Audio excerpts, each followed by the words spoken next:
శ్రీమంతుడు అద్వితీయుడైన యేసయ్య నామమునకు మహిమ కలుగునుగాక. మరి మే మాసము 29వ తారీఖు మన సజీవులుగా నిలబెట్టిన యేసయ్య నామమునకు మహిమ ఘనత ప్రభావాలు చెల్లిస్తున్నాను. మన ప్రభువును మన రక్షకుడు యేసుక్రీస్తు నామంలో అందరికీ శుభాభివందనాలండి.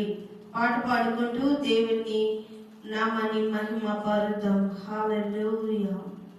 నా స్తుతుల పైన నివసించువాడా, నా అంతరంగికుడా యేసయ్యా, నీవు నా పక్షమై ఉన్నావు గనుకే జయమే జయమే, అన్ని వేళలా జయమే. నీవు నా పక్షమై ఉన్నావు గనుకే జయమే జయమే, అన్ని వేళలా జయమే. నా స్తుతుల పైన నివసించువాడా, నా అంతరంగికుడా యేసయ్యా, నీతో యాత్ర చేయు మార్గములు ఎంతో రమ్యమైనవి, అవి నాకెంతో ప్రియమైనవి. నీతో యాత్ర చేయు మార్గములు ఎంతో రమ్యమైనవి, అవి నాకెంతో ప్రియమైనవి. నీ మహిమను కొనియాడు పరిశుద్ధులతో నిలచి, నీ మహిమను కొనియాడు పరిశుద్ధులతో నిలచి, పదితంతుల సితారాతో నిన్నే కీర్తించెదా, పదితంతుల సితారాతో నిన్నే కీర్తించెదా. నా స్తుతుల పైన నివసించువాడా, నా అంతరంగికుడా యేసయ్యా, నా స్తుతుల పైన నివసించువాడా, నా అంతరంగికుడా యేసయ్యా, నీవు నా పక్షమై ఉన్నావు గనుకే జయమే జయమే, అన్ని వేళలా జయమే. నీవు నా పక్షమై ఉన్నావు గనుకే జయమే జయమే, అన్ని వేళలా జయమే. హల్లెలూయా. ఉదయకాల సమయంలో వాగ్దానాన్ని మనము విందామండి. పాస్టర్ సల్మాన్ రాజు గారు వచ్చి మనకి ఉదయకాల వాగ్దానాన్ని వివరిస్తారు. హల్లెలూయా.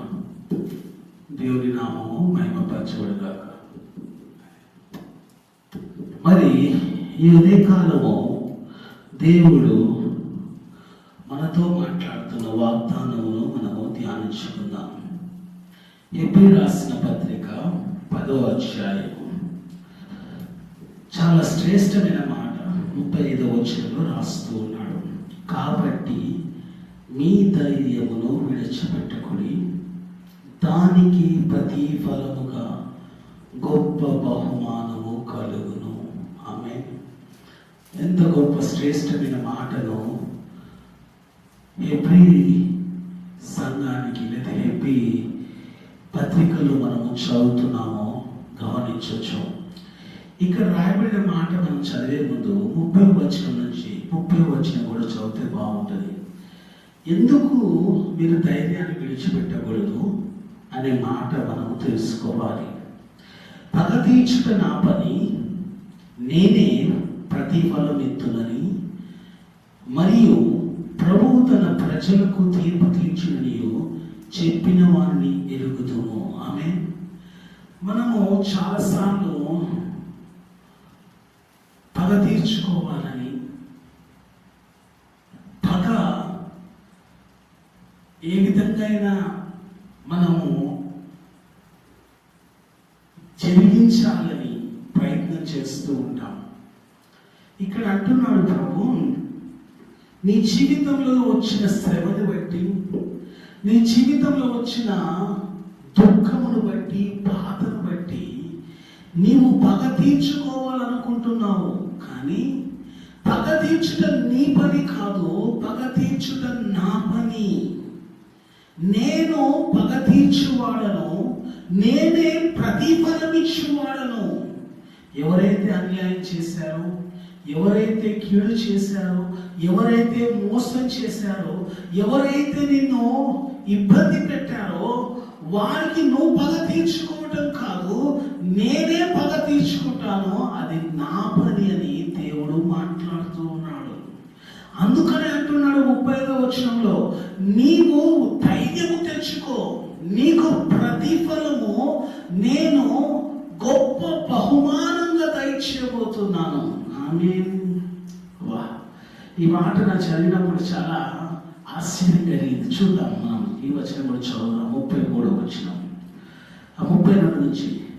అయితే మీరు వెలిగింపబడిన మీదట శ్రమలతో కూడిన గొప్ప పోరాటం సహించిన పూర్వదినములు జ్ఞాపకము తెచ్చుకొని ఒక విధముగా చూచితే మీరు నిందలను బాధలను అనుభవం చేత 10 మందిలో అరితపడితిరి. మరి ఒక విధముగా చూచితే వాటి అనుభవించు వారితో పాలివారైతిరి. ఏలైనగా మీరు ఖైదులో ఉన్న వారిని కనుకరించి మీకు మరి శ్రేష్టమైనది స్థిరమైనది అయిన స్వాస్థ్యం ఉన్నదని ఎరిగి మీ ఆస్తిని కోల్పోవుటకు సంతోషముగా ఒప్పుకొంటిరి. ఈ లోక సంబంధమైన ఆస్తులు కావచ్చు, ఈ లోక సంబంధమైన సంపద కావచ్చు, ఈ లోక సంబంధమైన ఏమంటారు కూడబెట్టుకుంది కావచ్చు, ఈ లోక సంబంధమైన కష్టార్జితము కావచ్చు, లేకపోతే ఈ లోక సంబంధమైన నీ భాగము కావచ్చు. నీవు కోల్పోయావని బాధపడకుండా నీకు శ్రేష్టమైనది అలాగనే ఒక పరిపూర్ణమైన స్వాస్థ్యము నీ కొరకు దాచిపెట్టబడిందని నీవు ధైర్యము తెచ్చుకోవాలి. దేవుడు మాట్లాడుతూ ఉన్నాడు. హల్లెలూయా. నీ దగ్గర 10 రూపాయలు ఎవరన్నా దోచుకున్నారనుకుందాం, దేవుడు నీకు తిరిగి 100 100 రూపాయలు ఇస్తాడు. ఆమె దేవుడు అన్యాయస్తుడు కాదు. దేవుడు నీ దగ్గర దోచుకున్నది అలానే విడిచిపెట్టాడు. నీవు ఎవరైనా దోచుకుంటే నీవు వారి మీద పగ తీర్చుకోకుండా నువ్వు మౌనంగా సహనముతో ఓర్పుతో దేవుడి దగ్గర కనిపెడుతూ ఉంటే దేవుడు ఒక రోజు నీకు గొప్ప బహుమతిని దేవుడు దయచేయబోతున్నాడు. ఆమేన్. అది ఎలాంటి బహుమతి తెలుసా? ఇక్కడ రాయబడిన చూడండి, శ్రేష్టమైనది స్థిరమైన స్వాస్థ్యం అంటది. హల్లెలూయా. అంటే ఈ లోకంలో ఉన్నది ఏది శ్రేష్టమైనది కాదు, ఏది స్థిరమైనది కాదు, ఏది శాశ్వతమైన స్వాస్థ్యము కాదు. కానీ దేవుడు ఇచ్చేది అతి శ్రేష్టమైనది. శ్రేష్టమైనది అంటే కన్నా అతి శ్రేష్టమైనది దేవుడు ఇస్తాడు. స్థిరమైనది అంటే కన్నా అతి స్థిరమైనది దేవుడు ఇస్తాడు. స్వాస్థ్యం అంటే కన్నా దేవుడు ఏమంటున్నాడు తెలుసా? ఆ స్వాస్థ్యము నిత్యము ఉండేది అంటున్నాడు. ఆమేన్. నిత్య స్వాస్థ్యాన్ని దేవుడు నీకు అనుగ్రహిస్తానంటున్నాడు. అందుకని మీరు ఏం చేయాలంట? ధైర్యమును విడిచిపెట్టదంట. ఆమేన్. దానికి ప్రతిఫలముగా దేవుడు గొప్ప బహుమానము దయచేయబోతున్నాడు. ఈ మాట మనం చదవాలి. చాలా గొప్ప మాట చెప్తున్నాడు ఇక్కడ. ఇక కాలం బహు కొంచెముగా ఉన్నది, వచ్చుచున్నవాడు ఆలస్యము చేయక వచ్చును. ఏం చేస్తాడంట? ఆయన త్వరలో వస్తున్నాడు న్యాయం చేయడానికి, ఆయన త్వరలో వస్తున్నాడు తీర్పు తీర్చడానికి, ఆయన త్వరలో వస్తున్నాడు పగ తీర్చడానికి. కొంచెం ఆలస్యమైందని, కొంచెం కాలమే ఉంది, ఇప్పటిదాకా ఆలస్యమైందని అనుకుంటున్నాం, కానీ ఇక కాలము బహు కొంచెముగా ఉంది. ఆయన వచ్చి ఆలస్యము చేయకుండా వచ్చి ఏం చేస్తాడు? ఎవరైతే ఆయన కొరకు ఎదురు చూస్తూ ఉంటారో, కనిపెడుతూ ఉంటారో, తండ్రి ఎవరైతే ఆయన కొరకు విశ్వాసంతో నిరీక్షణ కలిగి ఉంటారో దేవుడు వారందరినీ బహుమానముతో దీవించబోతున్నాడు. ఆమేన్. నీకు గొప్ప బహుమానము సిద్ధపరచబడింది. నీకు ఒక గొప్ప బహుమానము సిద్ధపరచబడి ఉంది. దాన్ని దేవుడు నీకు నాకు దయచేయబోతున్నాడు. దేవుడి మాటలు దీవించును గాక. ప్రార్థన చేద్దాం. Hallelujah. Thank you Jesus, thank you Jesus. పరిశుద్ధుడానికి వందనాలు చెల్లిస్తూ ఉన్నాం. అవును ప్రభా, పగ తీర్చుకోవడం నా పని అన్నావు, తీర్పు తీర్చడం నా పని అన్నావు. నేనైతే ప్రభా పగ తీర్చుకోవట్లేదు, ఎవరికి తీర్పు తీర్చట్లేదు. నీవు వచ్చి తీర్పు తీర్చాలని కోరుకుంటున్నాం. మాకు న్యాయము నువ్వు చేయాలని కోరుకుంటున్నాం. మా పక్షమును వ్యాజ్యపడాలని కోరుకుంటున్నాం. మాకు చెందవలసిన ప్రభా ఆ బహుమానము తండ్రి, మాకు చెందవలసిన శ్రేష్టమైనది ప్రభా తండ్రి, నీకు వందనాలు ప్రభా. నిత్యము స్థిరమైనది, నిత్య స్వాస్యము ప్రభా నీ ద్వారా మేము పొందుకోవాలనుకుంటున్నాం.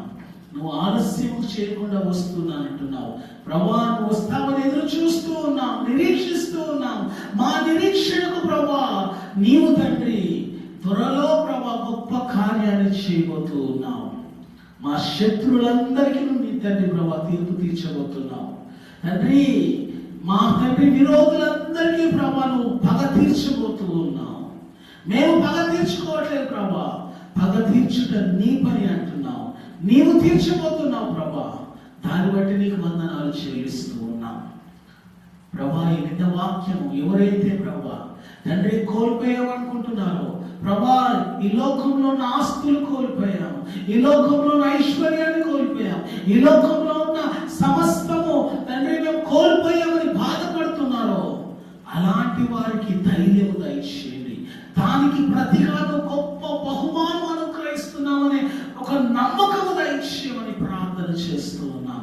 ఏ విధంగా అయితే మేము ఎదురు చూస్తున్నామో ప్రభా, మా కోల్పోయిన వాటన్నింటినీ తిరిగి ప్రభా నూరంతలుగా మాకు అనుగ్రహిస్తామని నిరీక్షణతో ఎదురు చూస్తున్నామో ఆ నిరీక్షణ వారికి అనుగ్రహించండి. ఆ విశ్వాసము మాకు అనుగ్రహించిన విశ్వాసము వారికి అనుగ్రహించమని అడుగుతూ ఈ మాటలని సన్నిధిలో తెలియజేస్తూ యేసు నామములో అడుగుచున్నాము ప్రియ తండ్రి, ఆమేన్. అందరికీ ప్రైజ్ లార్డ్. పాస్టర్ సాల్మన్ గారి యూట్యూబ్ ఛానల్ ప్రతి ఒక్కరు సబ్స్క్రైబ్ చేసి, లైక్ చేసి, షేర్ చేయాల్సిందిగా కోరుతూ ఈ మాటను ముగిస్తున్నాను.